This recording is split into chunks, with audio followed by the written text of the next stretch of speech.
The lake smelled of damp earth and pine, a scent that clung to my clothes every summer I spent at the cabin. It was my sanctuary, a rickety wooden haven my grandfather built with his own hands, perched on the edge of Willow Lake, far from the manicured lawns and nosy neighbors of the world. But that morning, as the sun bled gold across the water, I heard the crunch of gravel under tires, too many tires for a friendly visit. My stomach twisted. I set my coffee mug down, the ceramic clinking against the warped porch table, and squinted through the dawn haze. 3 SUVs rolled up, their engines growling like dogs on a leash. Men in polo shirts, clipboards in hand, spilled out, their boots stomping the earth like they owned it.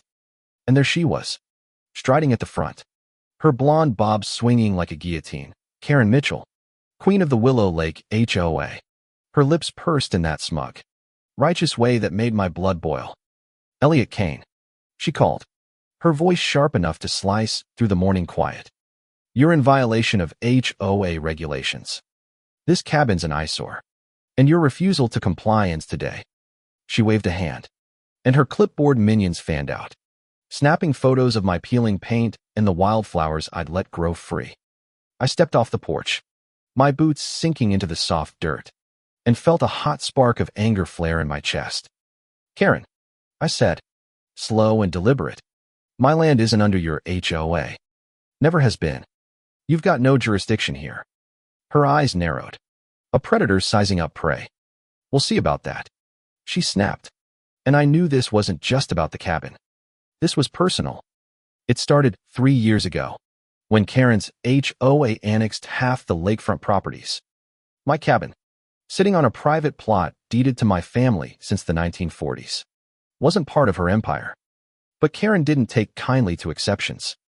She'd sent letters, left voicemails, even showed up once with a fake smile and a friendly reminder about community standards.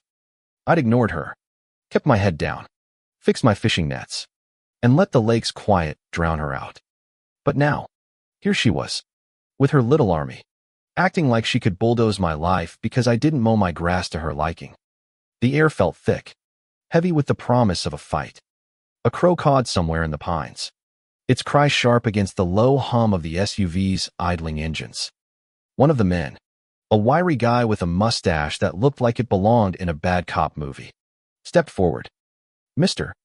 Kane, we're here to enforce the lien. Noncompliance with HOA standards means we can seize this property." He waved a stack of papers, his voice dripping with bureaucratic glee. I laughed, a dry, bitter sound that echoed off the water.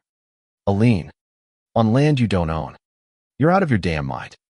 Karen's smile tightened, but before she could speak, a new sound cut through the Tenziano low, rumbling growl from the woods. My dog, Rusty, a mutt with more loyalty than sense, barreled out, hackles raised, teeth bared. The clipboard guys flinched, and even Karen took a step back. I whistled, sharp and low, and Rusty froze, his eyes locked on the intruders. "Good boy," I muttered, my hand brushing his coarse fur. The air smelled of diesel and fear now, and I liked it. I crossed my arms, staring Karen down. "You've got no lien, no rights, nothing. My grandfather's deed is ironclad. You want to play this game? I'll bury you in court." Her face flushed, a blotchy red creeping up her neck. "You think you're above the rules, Elliot.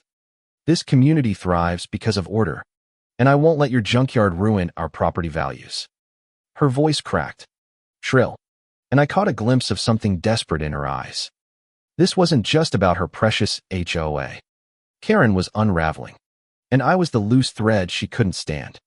Then came the twist I didn't see coming. One of the clipboard guys, a stocky man with a nervous tick in his jaw, broke ranks. Karen," he said, his voice low, like he was afraid she'd bite his head off. "I checked the county records last night. His plot, it's not in our jurisdiction.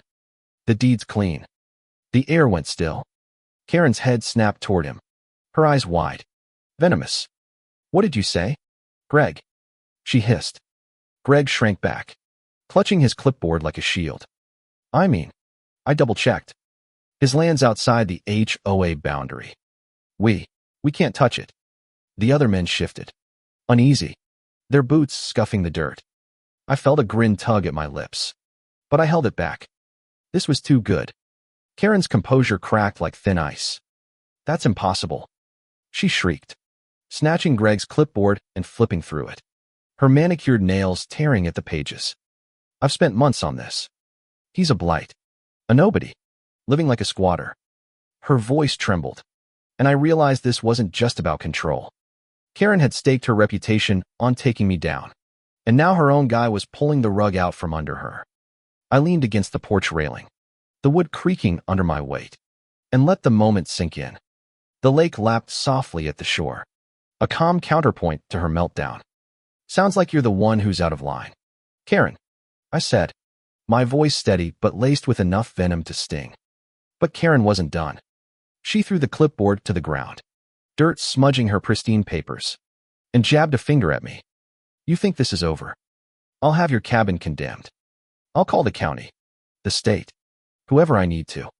Her voice was a raw, desperate thing now, and I almost felt sorry for her. Almost. Then I remembered the summers I'd spent here as a kid, my grandfather teaching me to cast a line, the way the stars looked at night, brighter than anywhere else. This cabin wasn't just wood and nails, it was my history, my heart. And Karen thought she could take it because her ego needed a win. That's when the second surprise walked in. A beat-up pickup truck rattled down the road, its engine coughing like it was on its last legs. Out stepped Clara, the old librarian from town, her silver hair tied back, her eyes sharp despite her age. She carried a manila folder, its edges worn and yellowed. Heard there was trouble, she said, her voice gravelly but warm, like she'd smoked one too many cigarettes in her youth. She nodded at me, then turned to Karen. You're making a fool of yourself, Mitchell. Elliot's land's been free and clear since before your HOA was a twinkle in some developer's eye. She slapped the folder into my hands, and I opened it to find a copy of my grandfather's deed, stamped and notarized, along with a survey map showing my property line well outside Karen's precious HOA. Karen's face went pale, her mouth opening and closing like a fish out of water. Clara didn't let up. I've known the Kanes since I was a girl. This cabin's been here longer than your McMansion. Karen, you think you can bully your way into owning everything? Not today. The clipboard guys started backing toward their SUVs, sensing the tide turning. Rusty growled again, low and menacing, and I didn't bother calling him off this time. The air was electric, charged with the weight of Karen's defeat. I could hear her breathing, shallow and quick, like she was trying to hold herself together by sheer will. Get off my land, I said, my voice low, final, and take your goons with you. Karen stood frozen, her hands trembling at her sides. For a moment, I thought she'd scream again, but she just turned, her heels sinking into the dirt, and stalked back to her SUV. The clipboard guys scrambled after her, their radios crackling with static. The engines roared to life, and the convoy peeled out, leaving a cloud of dust that hung in the air like a bad memory. Clara chuckled, a dry, satisfied sound. She'll be licking her wounds for a while, she said, patting my arm. I nodded, my throat tight with something I couldn't name relief. Maybe. Or gratitude. As the dust settled, I walked to the lake's edge, the water cold against my fingertips. The cabin stood behind me, weathered but unbroken, just like my grandfather's spirit. Karen had come for my home, my peace, and she'd lost. Not because I was stronger or smarter, but because I had something she'd never understand, roots.